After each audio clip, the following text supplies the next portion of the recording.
Hi guys, today we're going to be working on this section 6.4 and you're going to want to have your graphing calculator with you today to make sure you're entering some of these numbers the right way. So let's get started on this first thing that says you can write a radical expression. That just means like a house. I always talk about it as a house. In an equivalent form using a fractional exponent, so an exponent that is a fraction, instead of the radical sign, so instead of the house. So let me give you this example here. The square root of 4, you guys know, is 2. If you put the square root of 4 in your calculator, obviously you're going to get out 2. If you put 4 to the 1/2 in your calculator, let me show you here. If I do 4 caret key, and remember always put fractions in parentheses, so 1 fraction key 2, I'm also going to get out 2. So 4 to the 1/2 is the same thing as the square root of 4. Why is that? It's because this 1, the numerator, stays with that number 4, and the denominator becomes the number inside the house. So 4 to the 1/2 is the same thing as the square root of 4. We don't put the 1 by the 4, we don't put the 2 there because we assume it's a 2 unless we write something else, and that's why these two things are equivalent. So any radical sign can be written as a number to an exponent. So let's start with the first one here. It says simplify each expression. For the most part, on the first part of your homework, you're going to be able just to put these in your calculator. 216 to the 1/3 is the same thing as the cube root of 216 because the 1 stays by the 216 and the 3 goes in the radical sign.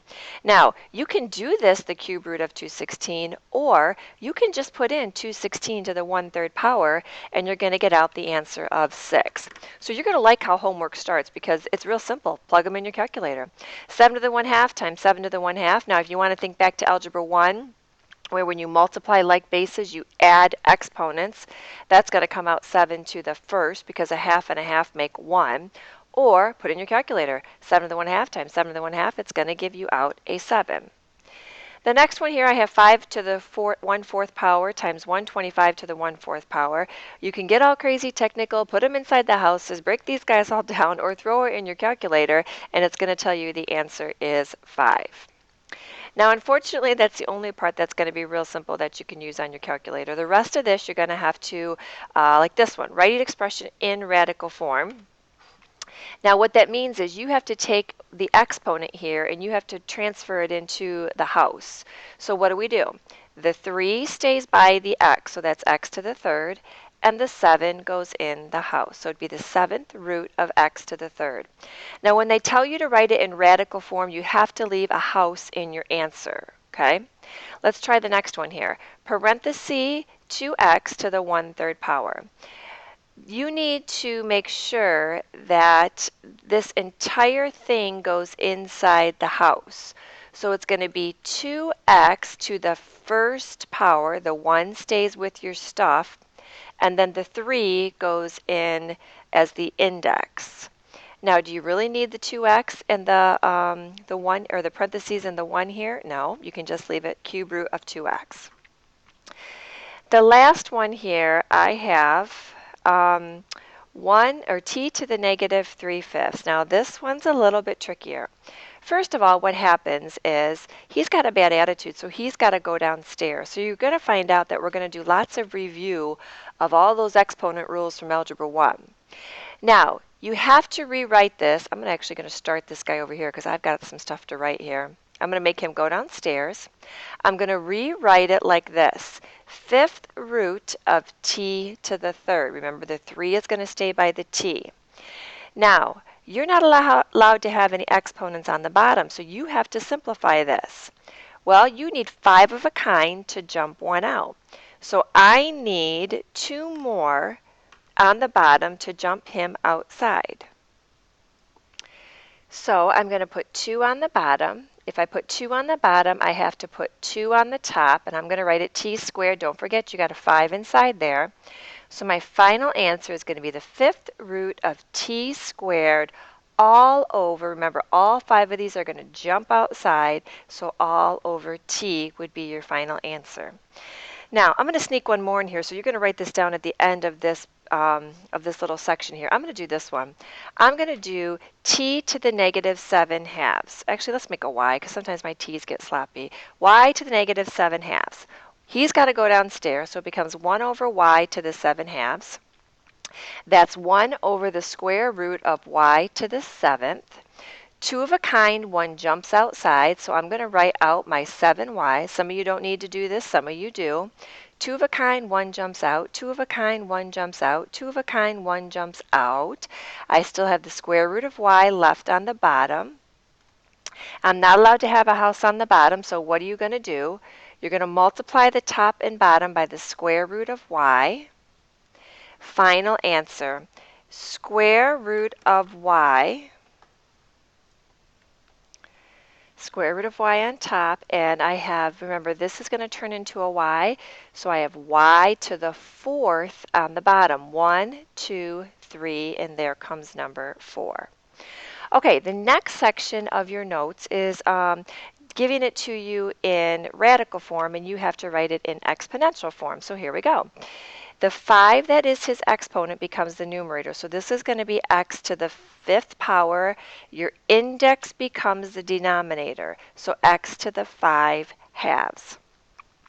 The next one, 4th root of m to the 3rd is going to become the numerator, exponent stays in the numerator. The index becomes the denominator. So m to the 3/4. Now, this next one, a little bit tricky because you got to make sure if everybody's in the house, when you take this out, you got to make sure that everybody gets the 1/2 power. Now, where am I getting that from? This is really all to the 1st power, and you have an imaginary 2 there. That's why I need parentheses. Or you could do them separately. 3 to the 1/2, x to the 1/2. I don't care, I'm okay with that.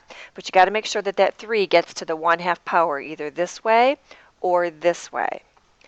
Now, the next one looks very similar to the one you just did, except they're trying to confuse you. They're trying to put these parentheses in here and make it look like it's all crazy and technical, but really, it's not any different than what you've already done. It's the same thing. It means I have m to the 3/5 power. That's all it means, is you have 3 of these things.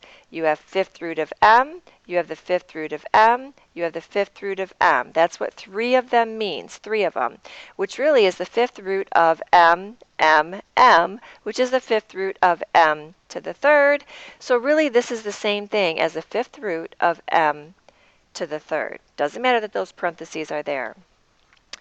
Okay, the next one here, make sure that we're going to take that baby 2 to both parts, or that you write your final answer like this. 4b to the 2nd power.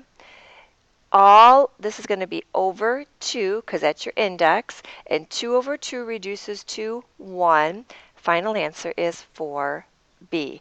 There's a couple different ways you could do that, so there's not just one way and it's just black or white and that's how you're going to do it. There's sometimes lots of different ways.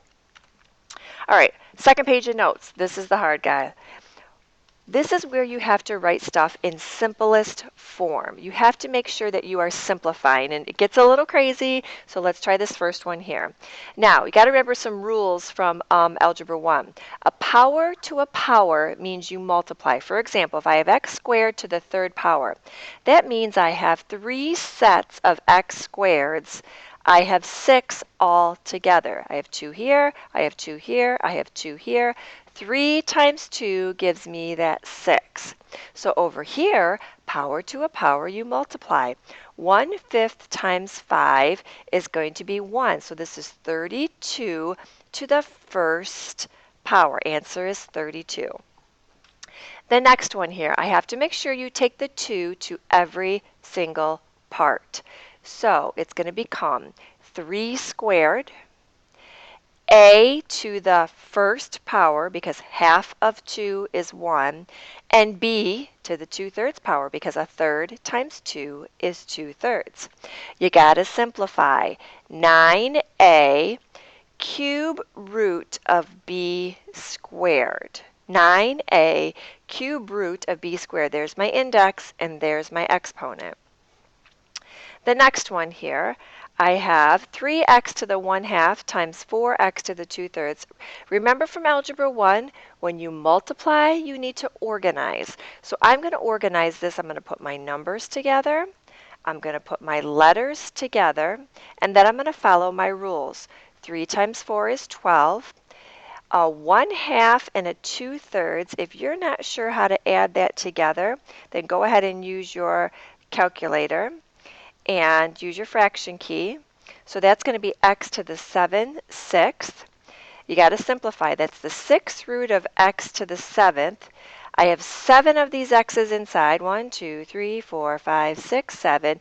2 of a kind, 1 jumps out. 2 of a kind, 1 jumps out. 2 of a kind, 1 jumps. Oh, sorry.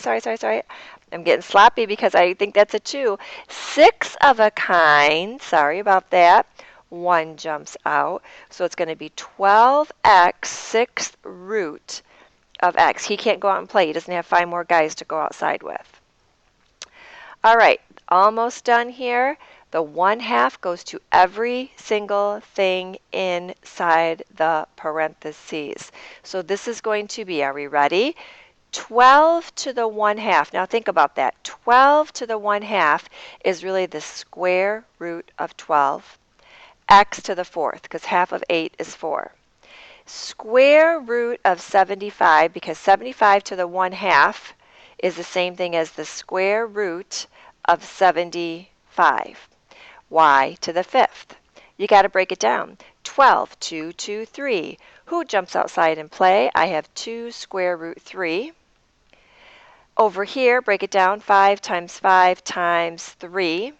Who jumps outside and play? A 5. So 5 square root 3 y to the 5th. Oh, and you guys got lucky. Take a look. I can cancel. There's no plus or minus signs here. I don't have to take it out of all the parts. I can cancel my square roots of 3. Final answer, 2x to the 4th over 5y to the 5th. There we go. And finally, last one I have is cube root of x over 6th root of x to the 5th. All right, so here's how this one works. Some of you might be thinking, I have 5 x's on the bottom, so I need one more to jump one outside. But well, look ahead on this one.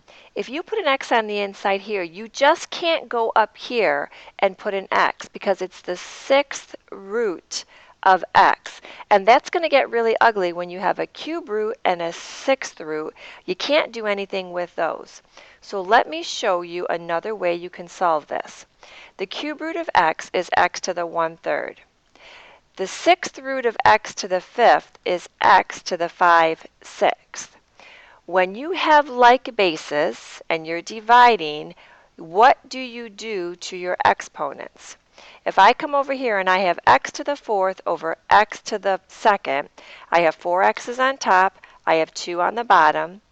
Cancel, cancel, I have x squared left on top. You simply subtract these exponents to get to your final answer. If you don't like fractions, use your fraction key on your calculator. X to the 1/3 minus 5/6 is going to be x to the negative 1/2. Now, x to the negative 1/2 means he has to go downstairs. He has a bad attitude. X to the 1/2 means that's 1 over square root of x. Think about that. The 1 stays with the x, the 2 goes in the radical sign as the index. And you know you can't leave a house on the bottom, so I'm going to multiply top and bottom by the square root of x. Final answer, square root x over square root of x times the square root of x is just x. Final answer. Lots of practice on these to get really, really good.